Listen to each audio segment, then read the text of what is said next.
it's all over, and Liverpool have won the UEFA Cup. They have hung on so courageously through the whole of that second half.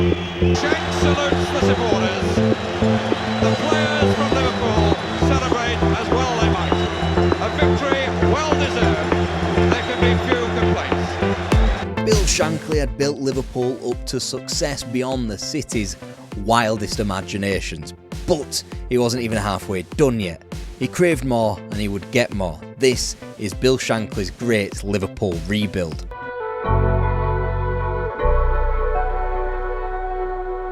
Alright, Demise is a bit sensationalist, but when you've climbed to the top of English football and almost scaled the same peaks that Europe has to offer, simply being a bit part player will never do ever again. And whilst they had been top of the pops twice back at home and had ended their long run without the FA Cup, they still had a long way to go in the European Cup. And that fact was encapsulated perfectly in a last 16 first leg trip to Amsterdam to meet Ajax. And it's a goal. They've scored. And they've scored. There's the second one. And it's another one. Oh my goodness me. What? Oh, not another one. And he scored. Ajax 5, Liverpool 0. Deflect and deflect was the name of the game for Bill Shankly, who couldn't quite believe what he had seen. First off, there was the matter what he had or hadn't seen. Amsterdam was coated in a thick fog and that was the first point of contention for the Liverpool manager. Surely enough, Shankly said Liverpool would show their true potential when Ajax came to Anfield and were made to play in front of the Kop. So when Ajax turned up 7 days later, this is what they received. This time it's given a break to Ajax. And that's it. Ajax are 1 up.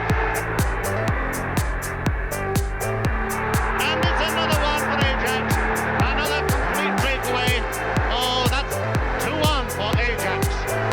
They've done it again once more. The centre forward, Craved, and Liverpool, well beaten on aggregate by 7-3, are out of the Champions Cup. And that was English football's introduction to Johan Cruyff and Rinus Michels. Even despite of their quality, irrespective if this was the truest form of total football, which it wasn't, Liverpool's elimination had been coming. Firstly, they took 3 games to dispose of Romanian outfit Petrolul Ploiești in the opening round of the European Cup. Secondly, their league form had been bordering on the abhorrent. In the 1966-67 campaign, Liverpool would suffer 7 draws and 2 defeats in front of their own fans. Over those 9 failures to win in front of the Kop, bottom half teams in Sunderland, Fulham, West Brom and Blackpool all took points off them. It showed that Liverpool were struggling to break down the lesser teams in the division and on their off days couldn't hang with teams like Arsenal, Everton, Spurs or eventual champions Manchester United either. Their 5th place was improved upon with 3rd in the league in 1968 in what was ultimately another campaign of doom and gloom. Out early again in Europe, this time in the 3rd round of the Fairs Cup to Ferencvaros after 2 snow-covered 90 minutes, they went around the houses in their elimination from the FA Cup. Bournemouth, Walsall and Tottenham all needed replays to be unseated from the competition before West Brom defeated the Reds after 3 quarter-final matches. 9 games for no reward. At least Liverpool's League Cup exit was swift at the first hurdle in spite of yet another replay against Bolton. The one thing to clutch onto in 68 was the league form, only 3 points off the pace set by Manchester City and a point off a Manchester United team who had just become the first English team to win the European Cup. It was supposed to be a positive. Then again, Liverpool's goal return of 71 strikes was far off the Manchester clubs and proved the difference. In matches between the 3, Liverpool had picked up a win and 2 draws, scoring only 4 goals in the process. The same amount of points as the Manchester clubs in the mini-league, but far fewer goals. And they were only in the title picture the following season because their defence markedly improved. In fact, Liverpool's attack regressed from 71 goals to 63, but their rate of conceding dropped to 1 every other game, the best in the division. Unfortunate then that they came up against a record-breaking Don Revie Leeds side. Nobody had touched 67 points in a 42-match 2 points for a win championship, a record which almost stood in perpetuity. In fact, Liverpool would have won the division with 61 points and their goal average in all but one season in the 1960s. The only club that could boast to have had a higher return, the team that Revie's Leeds had just eclipsed in the points tally, Bill Nicholson's double-winning Spurs team of 62. In fact, had Shankly's team not capitulated to a winless final 4 matches, they might have kept in touch with Leeds and forced an error that won the title. There was nothing to shout for elsewhere as Liverpool bounced out early in Europe at the first hurdle of the Fairs Cup against Athletic Club, courtesy of a coin toss. Matters weren't so much better back home either. Arsenal bowled them out of the League Cup in the 4th round and their bogey team Leicester City eliminated them from the 5th round of the FA Cup too. The latter match was an insight into Liverpool and Shankly's frustrations at the time and perhaps a window into what was to come for the club over the next 12 to 18 months. In the defeat at home to Leicester, Shankly made his first ever substitution for a non-injured player when he hooked Roger Hunt for Bobby Graham. If that didn't bring attention to Liverpool's plight, the 1969-70 campaign couldn't help itself. Still ailing in front of goal, the club's defence went back to its usual numbers as another 5th place finish in the league was posted despite a fine start to the season. Being 15 points off the pace is bad news for any top club. Even worse when it's only 2 points for a win, and downright nuclear when those pace setters are the team from across the town in Harry Catterick's Everton. Harsher lessons were to come in the cup competitions. Vittoria Setúbal edged them out of the Fairs Cup on away goals in the 2nd round, weeks after another League Cup campaign was surrendered meekly, this time at Main Road against Manchester City, which left the FA Cup, and the biggest eye-opener of the lot could be found in the quarter-final on February the 21st, 1970 at Vicarage Road, in one of Liverpool's most seminal matches of football. Nicely through the legs of Wall, and in!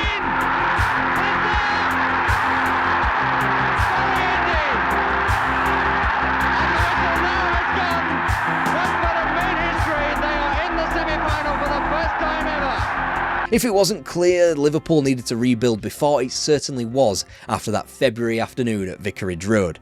The 1970s were here, but Liverpool was still stuck in the mud of the 60s and struggling to get out.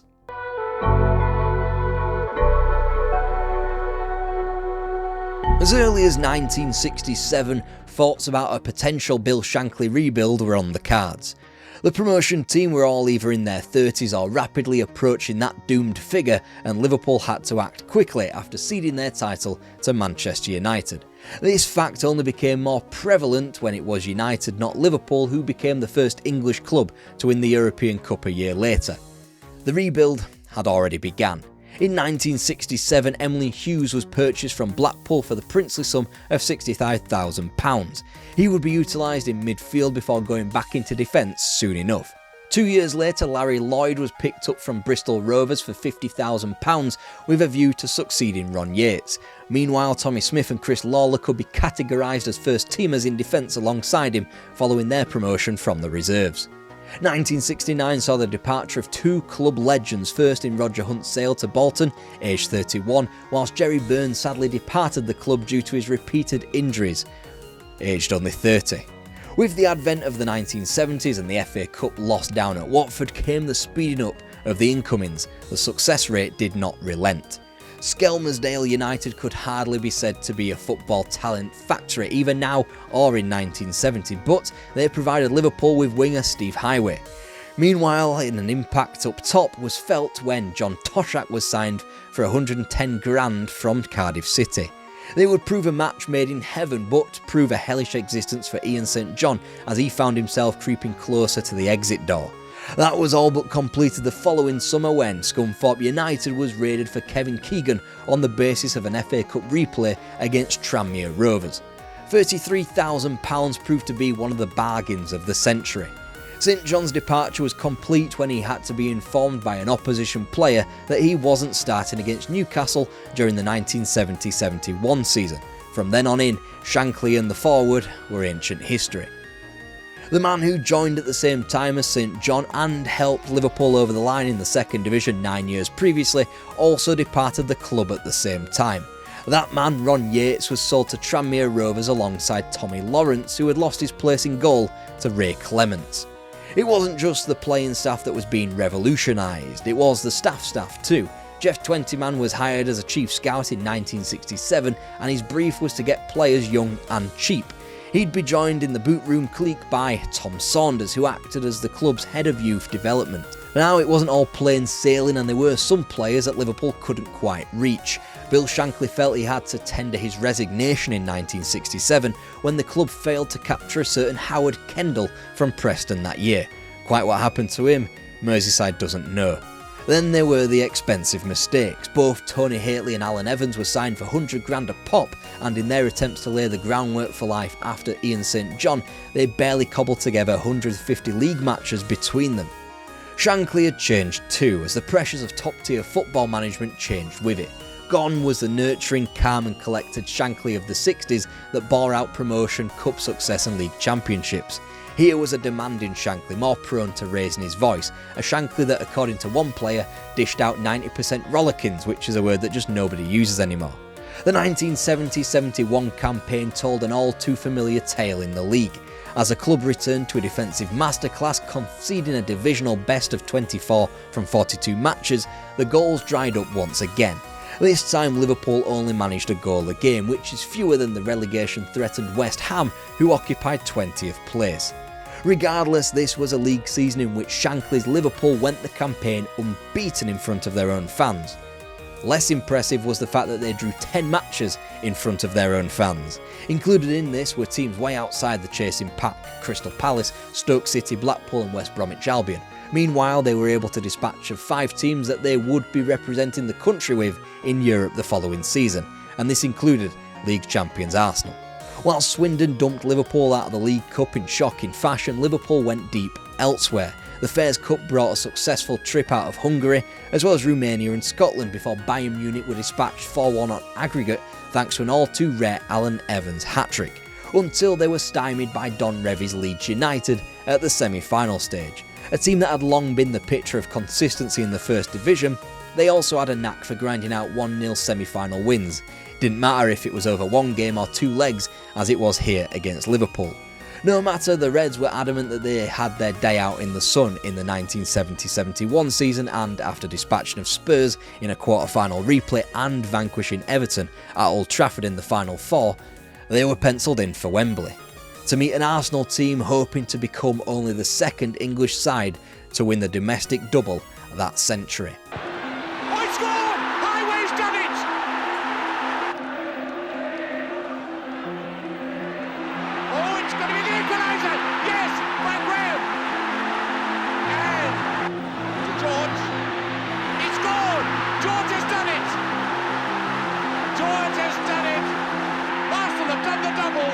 The summer of 71 was characterised by a series of shake-ups. Behind the scenes, there were movements from within the boot room that saw Joe Fagan promoted to the first team as trainer, whilst Ronnie Moran took his place as reserve team manager.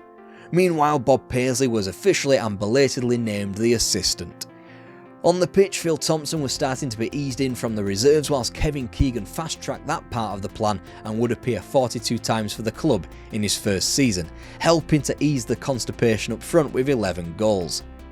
They were able to limit their defensive numbers to just 30, still a high in the league that season, whilst improving their attacking digits to 64. It might have helped that they got bowled out of each cup competition at an early stage. They were out of both the League Cup and the Cup Winners' Cup in the space of a week in late October and early November, before Don Revie defeated Shankly again in a knockout tournament when handing him a 4th round elimination from the FA Cup. It was a league campaign that could be forgiven for looking disastrous before that cup elimination to Leeds. After being eliminated at Molineux on January the 22nd, Liverpool sat in 10th place with just 18 matches to play and 7 points to make up on the joint leaders of Leeds and Man City. Then began a run for the ages as 1972 belatedly kicked into gear at Anfield. Crystal Palace, Huddersfield Town, Sheffield United, Manchester City and Everton were all dispatched as the club shipped just 1 goal, scored 15 and a perfect 10 points lifted Liverpool into the top 4. Despite that hard work, Liverpool still had 6 points worth of ground to make up on Manchester City, albeit with a game in hand. Chelsea kept Liverpool at bay on March the 11th and Liverpool simply just kept going thereafter. Wins over Newcastle, Southampton and Stoke ended March pristinely as the gap close to 4 points and a definitive top 4 of title contenders revealed itself. Man City still kept pace, but Derby were only a point back now and Leeds were 2 back, albeit with a game in hand. Liverpool were distinctly sat in 4th but were the form team in the division. That was only confirmed with West Brom, Manchester City, Coventry City, West Ham and Ipswich all falling in a perfect April for Liverpool. In their past 14 matches, Liverpool had taken 27 of a possible 28 points. Fate was now in their hands. Manchester City, despite being top, had been eliminated from the title race because they'd run out of matches and their weak goal average wasn't enough to hold off one of Liverpool or Derby, who met on the first day of May. A win or even a point at the baseball ground would make Liverpool enormous favourites for a third championship under Shankly. Brian Clough's team sadly had other ideas. Then suddenly John McGovern hits one as he's falling over and it goes in the top corner and suddenly we've got a chance of winning the league. Now it was Derby who had run out of games, and with both Leeds and Liverpool still with one more match to play, it made for a nerve-shredding afternoon of May 8th, 1972. Liverpool needed to win against Arsenal and hope Wolves could bail them out when they hosted Leeds. They were doing so, leading second place Leeds 2-1. All that was left was a Liverpool goal and the title would be won again. Kevin Keegan assisted John Toshak for the goal at the beginning of a blossoming Anfield partnership. Anfield 0, Liverpool 1. The champions of 1972 were here and they were called Derby County. 5 minutes from time, the referee had judged Toshak to be offside and probably one of the biggest forgotten injustices was allowed to play out on the final day of the season. As the cop seethed, Shankly got to work. Peter Cormack was a notable addition in midfield, £110,000 from Nottingham Forest. The result was a footballing nirvana rarely ever glimpsed at in the flesh on these borders. Kevin Keegan doubled his goal tally to 22 from 64 matches, only missing 2 fixtures in what was a marathon season for the Reds.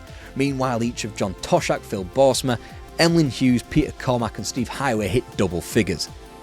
They were impenetrable in front of the Cop, going 21 matches without defeat before a loss to Arsenal in February 1973. Revenge was swift and calculated, unbeaten in their next 7, including away in a Merseyside derby thanks to a late Emlyn Hughes double. By the end of March 73, Liverpool commanded a lead over the Gunners, and a third championship would have been wrapped up well in advance of a final home draw, with Leicester too had a couple of away day wobbles against Birmingham and Newcastle not transpired beforehand. Regardless, it was an impressive title victory, even more so when factoring in the club's extracurricular activities. The League Cup proved replay galore as each of Carlisle, United, West Brom, Leeds and Spurs all generated replays in the earlier rounds before it was the latter who finally dumped the Reds out of the competition in December. A month later, Liverpool's FA Cup began and they couldn't help complete the set of replays when being held at Turf Moor and at home to Manchester City. City this time popping a pin in Shankly's domestic cup ambitions with a 2-0 win at Main Road. No, Liverpool's season crept onto another plane thanks to their exploits in Europe and a long overdue return to a final on the continent after 7 years.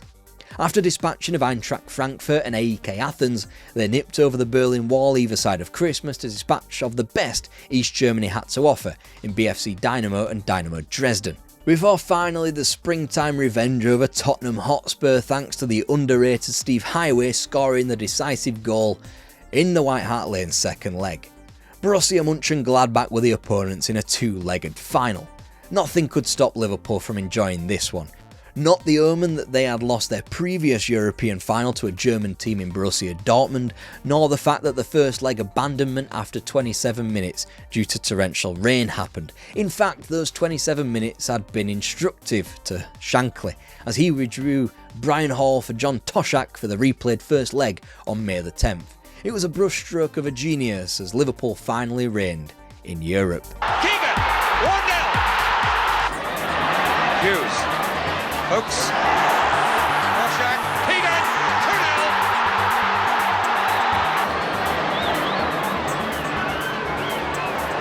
Floated high, Lloyd. 3-0.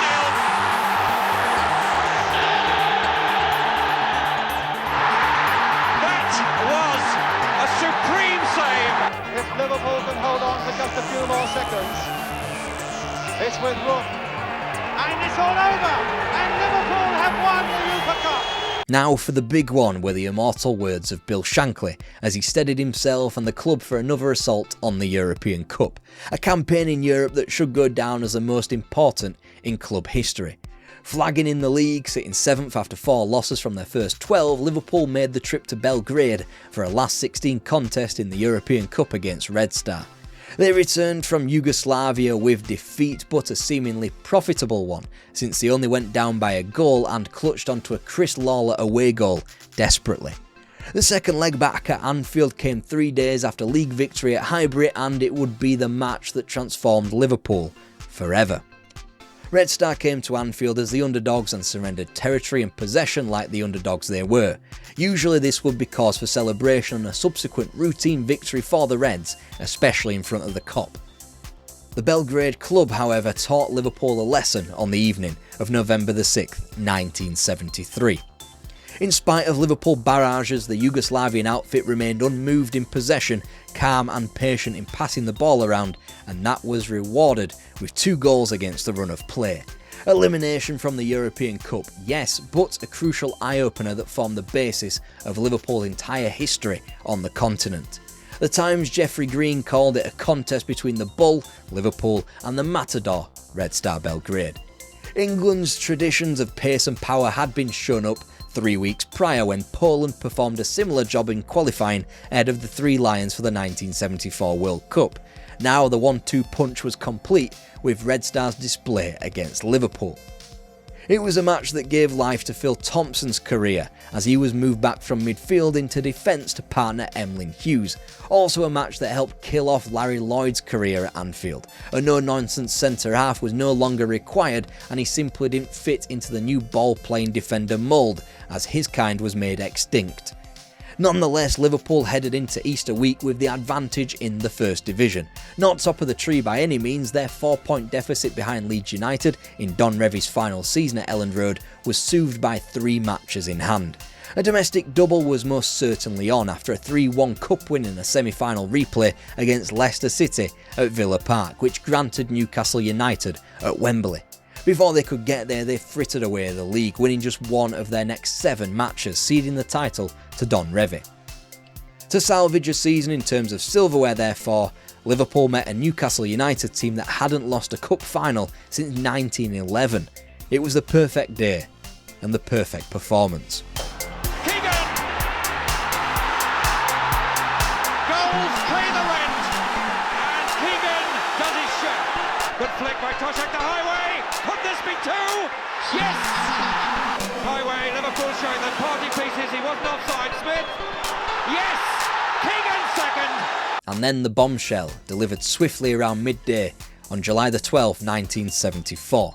Bill Shankly had retired. The response from the city was to grieve, so much so that one journalist conflated his work on his interview in the public after Shankly's retirement with an incorrect memory that had performed the work after his death. Liverpool FC, though, was officially in mourning. Their most transformative and successful coach was leaving, just as his latest transition was bearing fruit.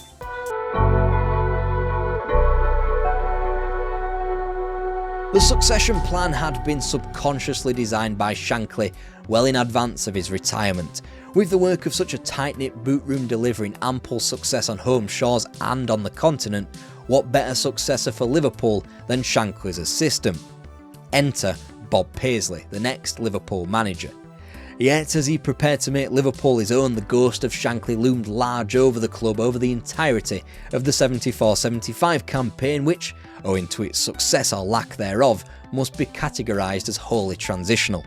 Bill Shankly wasn't just spiritually inhabiting Melwood during his first season after retirement, but physically as well, as he trained at the facility during the day, offered advice to players and staff as they all continued to call him boss.